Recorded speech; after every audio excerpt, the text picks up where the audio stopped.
भारत माता की, भारत माता की,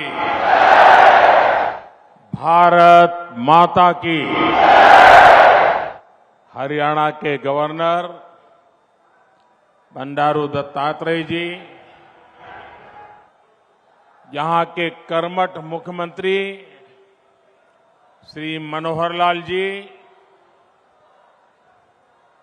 केंद्र में मेरे वरिष्ठ साथी श्री नितिन गडकरी जी, राव इंद्रजीत सिंह, किशनपाल गुर्जर जी, हरियाणा के उप मुख्यमंत्री दुष्यंत जी, बीजेपी के प्रदेश के अध्यक्ष और पार्लियामेंट में मेरे साथी नायब श्री सैनी जी, अन्य सभी महानुभाव और विशाल संख्या में पधारे हुए मेरे प्यारे भाइयों और बहनों, मैं अभी मेरे सामने स्क्रीन पे देख रहा था, आधुनिक टेक्नोलॉजी कनेक्टिविटी के द्वारा देश के कोने कोने में लाखों लोग हमारे इस कार्यक्रम से जुड़े हैं। एक जमाना था, दिल्ली से विज्ञान भवन से कार्यक्रम होता था, देश जुड़ता था। वक्त बदल चुका है, गुरुग्राम में कार्यक्रम होता है, देश जुड़ जाता है। ये सामर्थ्य हरियाणा दिखा रहा है। देश ने आज आधुनिक कनेक्टिविटी की तरफ एक और बड़ा अहम कदम उठाया है। मुझे खुशी है कि आज मुझे द्वारका एक्सप्रेसवे को देश को समर्पित करने का अवसर मिला है। इस एक्सप्रेसवे पर 9,000 करोड़ रुपए से ज्यादा खर्च किए गए हैं। आज से दिल्ली हरियाणा के बीच यातायात का अनुभव हमेशा के लिए बदल जाएगा। ये आधुनिक एक्सप्रेसवे केवल गाड़ियों में ही नहीं, बल्कि दिल्ली एनसीआर के लोगों की जिंदगी में भी गियर शिफ्ट करने का काम करेगा। मैं दिल्ली, एनसीआर और हरियाणा की जनता को इस आधुनिक एक्सप्रेसवे के लिए अनेक अनेक शुभकामनाएं देता हूं।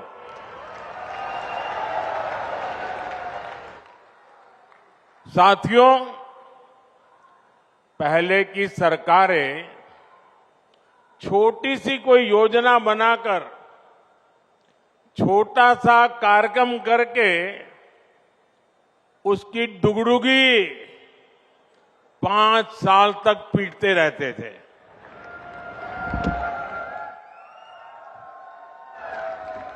वहीं भाजपा सरकार जिस रफ्तार से काम कर रही है, उसमें शिलान्यास, लोकार्पण के लिए समय कम पड़ रहा है, दिन कम पड़ रहे हैं जी।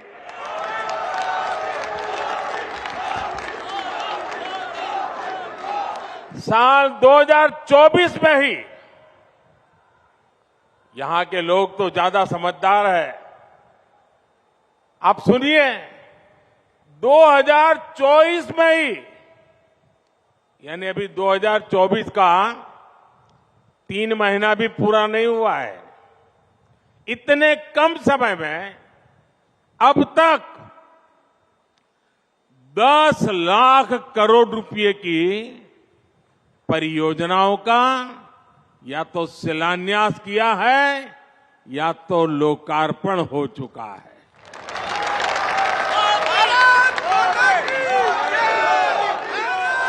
और मैं जो कह रहा हूं ना, ये तो मैं सिर्फ उन प्रोजेक्ट की चर्चा कर रहा हूं जिनमें मैं खुद शामिल हुआ हूं। उसके सिवाय मेरे मंत्रियों ने, हमारे मुख्यमंत्रियों ने जो किया वो अलग। और आप देखिए, 5-5 साल में कभी आपने सुना नहीं होगा, देखा नहीं होगा। 2014 के पहले का जमाना जरा याद करिए। आज भी यहां एक दिन में देश भर के लिए 1 लाख करोड़ रुपए से ज्यादा की 100 से अधिक परियोजनाओं का या तो लोकार्पण हुआ है या शिलान्यास हुआ है। इनमें दक्षिण में कर्नाटका, केरला, आंध्र प्रदेश के विकास कार्य है, उत्तर में हरियाणा और यूपी के विकास कार्य हैं, पूरब में बिहार और बंगाल के प्रोजेक्ट्स हैं और पश्चिम में महाराष्ट्र, पंजाब और राजस्थान के लिए हजारों करोड़ रुपयों के विकास परियोजनाएं हैं। आज जो लोकार्पण हुआ है उसमें राजस्थान में अमृतसर भटिंडा जामनगर कॉरिडोर की लंबाई 540 किलोमीटर तक बढ़ाई जाएगी। बेंगलुरु रिंग रोड के विकास के वहां ट्रैफिक की मुश्किलें काफी मात्रा में कम होगी। मैं पूरब से पश्चिम, उत्तर से दक्षिण सभी राज्यों के करोड़ों करोड़ों नागरिकों को इतनी सारी विकास की योजनाओं के लिए अनेक अनेक बधाई देता हूं। साथियों, समस्या और संभावना में केवल सोच का फर्क होता है और समस्याओं को संभावनाओं में बदल देना ये मोदी की गारंटी है।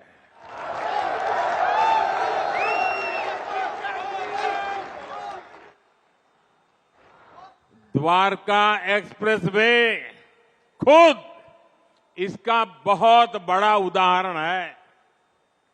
आज यहां द्वारका एक्सप्रेसवे का निर्माण हुआ है। एक समय शाम ढलने के बाद लोग इधर आने से बचते थे।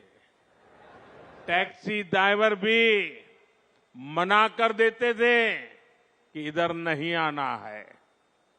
इस पूरे इलाके को असुरक्षित समझा जाता था, लेकिन आज कई बड़ी कंपनियां यहां आकर अपने प्रोजेक्ट्स लगा रही हैं।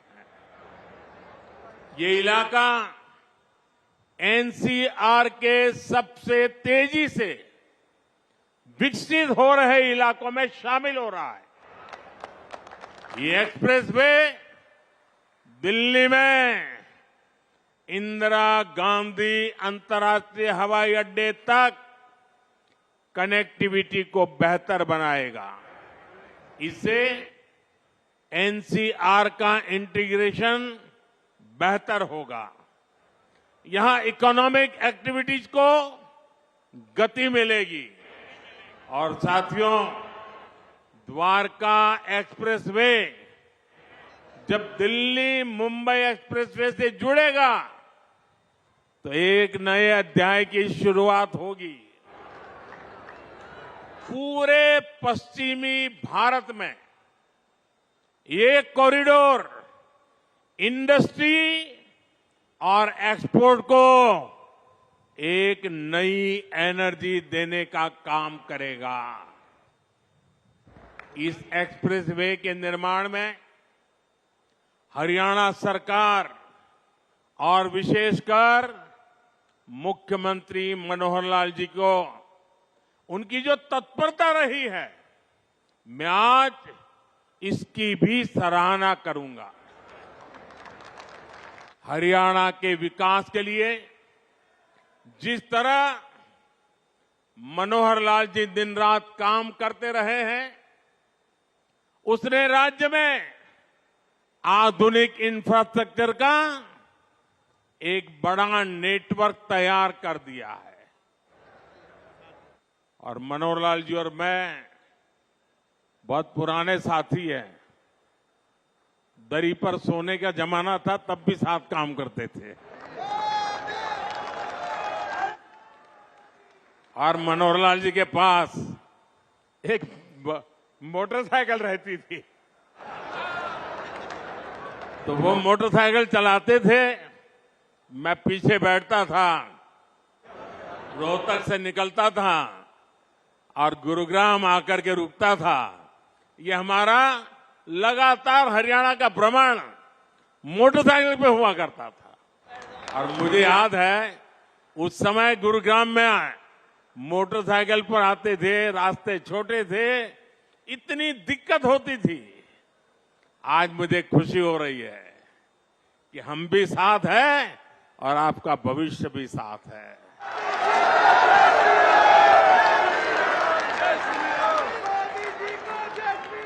विकसित हरियाणा, विकसित भारत के मूल मंत्र को हरियाणा की राज्य सरकार मनोहर जी के नेतृत्व में निरंतर सशक्त कर रही है। साथियों, 21वीं सदी का भारत बड़े विजन का भारत है। ये बड़े लक्ष्यों का भारत है। आज का भारत प्रगति की रफ्तार से कोई समझौता नहीं कर सकता। और आप लोगों ने अब मुझे भली भांति जाना भी है, पहचाना भी है, समझा भी है। आपने देखा होगा, न मैं छोटा सोच सकता हूं, न मैं मामूली सपने देखता हूं, न ही मैं मामूली संकल्प करता हूं। मुझे जो भी करना है विराट चाहिए, विशाल चाहिए, तेज गति से चाहिए। इसलिए कि मुझे 2047 में हिंदुस्तान को विकसित भारत के रूप में देखना है। दोस्तों, आपके बच्चों के उज्जवल भविष्य के लिए जी जान से जुटे रहना है। जी,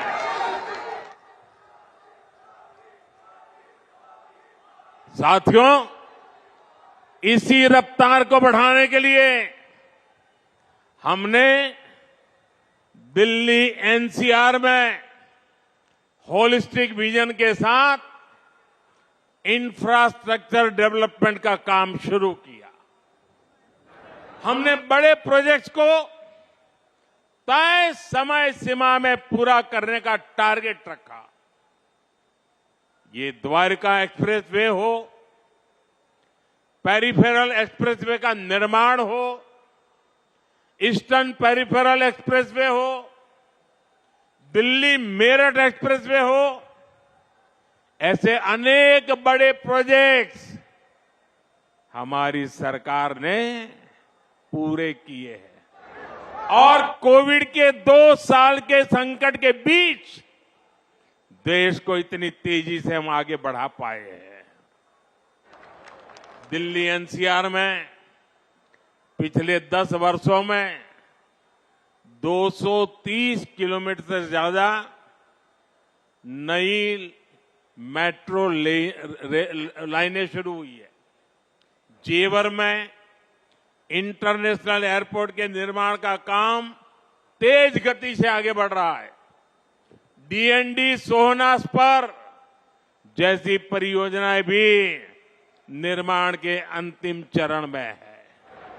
इन परियोजनाओं से यातायात तो आसान होगा ही, साथ ही दिल्ली एनसीआर की प्रदूषण की समस्या में भी कमी आएगी।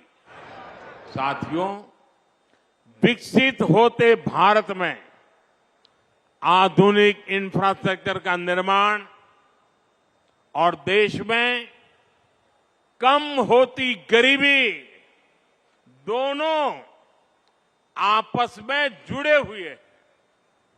जब एक्सप्रेसवे ग्रामीण इलाकों से होकर जाते हैं, जब गांवों को अच्छी सड़कों से जोड़ा जाता है, तो गांव में अनेक नए अवसर लोगों के घर के दरवाजे तक पहुंच जाते हैं। पहले गांव के लोग कोई भी नया अवसर खोजने शहर तक चले जाते थे, लेकिन अब सस्ते डेटा और कनेक्टिविटी के डिजिटल इंफ्रास्ट्रक्चर के कारण गांवों में ही नई संभावनाओं का जन्म हो रहा है। जब अस्पताल, शौचालय, नल से जल और घरों का रिकॉर्ड गति से निर्माण होता है, तो सबसे गरीब को भी देश के विकास का लाभ मिलता है। जब कॉलेज, यूनिवर्सिटी और इंडस्ट्री जैसे इंफ्रास्ट्रक्चर बढ़ते हैं, तो इससे नौजवानों को प्रगति की संभावना अनगिनत अवसर लेकर के आती है। ऐसे ही अनेक प्रयासों के कारण बीते 10 वर्षों में 25 करोड़ लोग गरीबी से बाहर आ सके हैं और लोगों की इसी प्रगति की शक्ति से हम 11वीं बड़ी अर्थव्यवस्था से 5वीं सबसे बड़ी इकोनॉमी बन गए हैं। साथियों, देश में तेजी से हो रहा इंफ्रास्ट्रक्चर निर्माण का काम भारत को उतनी ही तेजी से दुनिया की तीसरी सबसे बड़ी आर्थिक ताकत भी बनाएगा और इससे उतने ही ज्यादा रोजगार, स्वरोजगार के भी मौके बनेंगे। इस स्केल के इंफ्रा को बनाने में, हाईवे और एक्सप्रेसवे को बनाने में बड़ी संख्या में इंजीनियर्स और वर्कर्स की जरूरत पड़ती है। सीमेंट, स्टील जैसे उद्योगों को बल मिलता है, वहां भी बड़ी संख्या में युवा काम करते हैं। इन्हीं एक्सप्रेसवे के किनारे आज इंडस्ट्रियल कॉरिडोर बन रहे हैं। नई कंपनियां, नई फैक्ट्रियां स्किल युवाओं के लिए लाखों रोजगार लेकर के आ रही है। इसके अलावा अच्छी सड़कों के होने से 2 व्हीलर और 4 व्हीलर इंडस्ट्री को भी गति मिलती है। इससे साफ है कि आज युवाओं को रोजगार के कितने नए अवसर मिल रहे हैं। देश के मैन्युफैक्चरिंग सेक्टर को कितनी ताकत मिल रही है। साथियों, देश में लाखों करोड़ रुपए के इन विकास कार्यों से सबसे ज्यादा दिक्कत अगर किसी को है तो वो है कांग्रेस और उसके गमंडिया गठबंधन।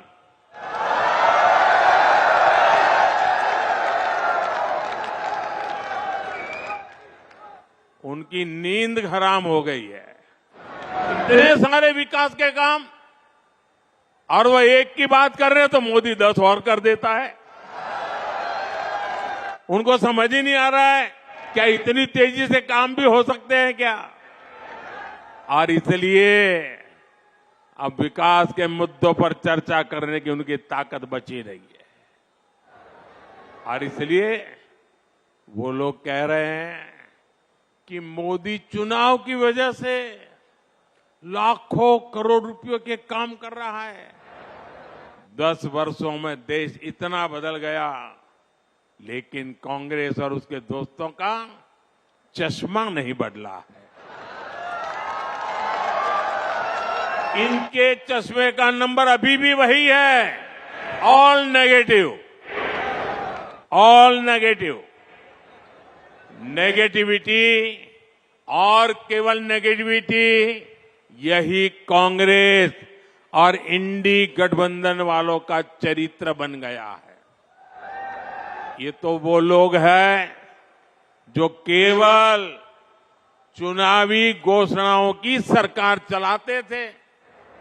इन्होंने 2006 में नेशनल हाईवे डेवलपमेंट प्रोजेक्ट के तहत 1000 किलोमीटर एक्सप्रेसवे बनाने का ऐलान किया था, लेकिन ये लोग घोषणा कर करके घोंसले में घुस गए,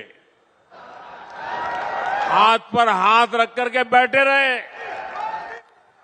ईस्टर्न पेरिफेरल एक्सप्रेसवे की बातें 2008 में की गई थी, लेकिन इसे पूरा हमारी सरकार ने 2018 में किया।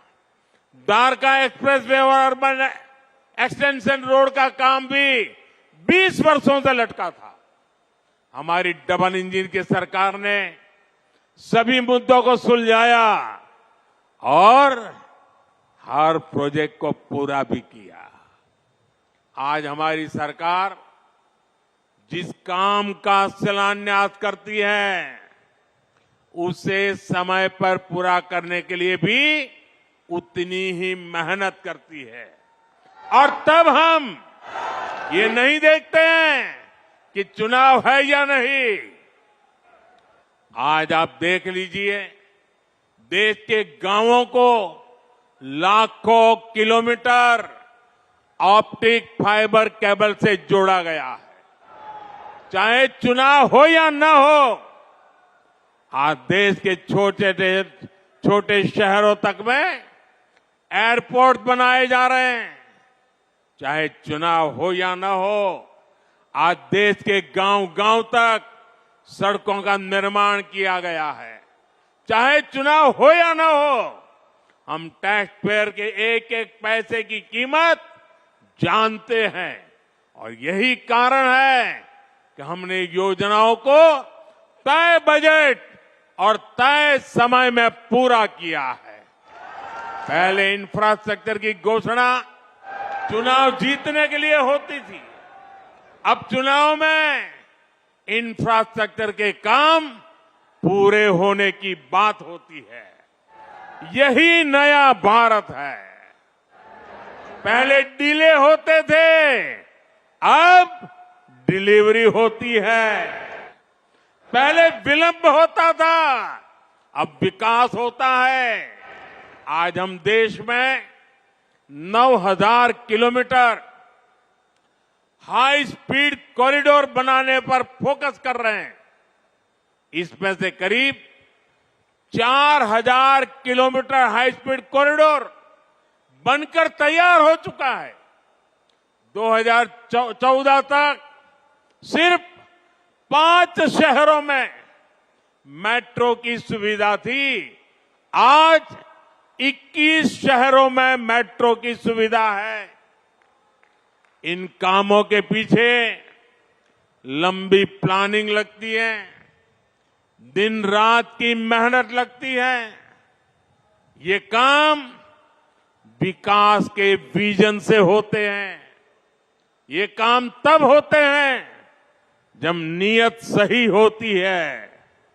अगले 5 वर्षों में विकास की ये गति और कई गुना तेज होगी। कांग्रेस ने 7 दशक तक जो गड्ढे खोदे थे, वो अब तेजी से भरे जा रहे हैं। अगले 5 वर्ष अपनी इस नींव पर बुलंद इमारत बनाने का काम होने वाला है और ये मोदी की गारंटी है। साथियों, आप सभी को इस विकास के लिए मैं बहुत बहुत बधाई देता हूं।